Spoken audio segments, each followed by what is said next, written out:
This is AP News Minute. At least 138 people are confirmed dead in the aftermath of a typhoon that slammed into 6 central Philippine islands yesterday, but the death toll is expected to climb. The Philippine Red Cross says field staff in the region estimate the toll at about 1,000. Optimism over an agreement to temporarily curb Iran's nuclear program appears to be fading, with France raising questions about whether the proposed deal goes far enough. A Western diplomat tells the Associated Press it now appears a new round of talks will be needed to agree on all points. A high-profile trial has ended in Utah as a jury found Dr. Martin McNeil guilty of murdering his heavily drugged wife. Prosecutors argued McNeil knocked out his wife with drugs after cosmetic surgery, then helped her into a tub and held her head underwater.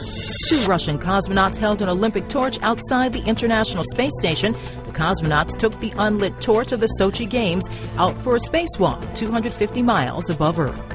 Carlotta Bradley, The Associated Press, with AP News Minute.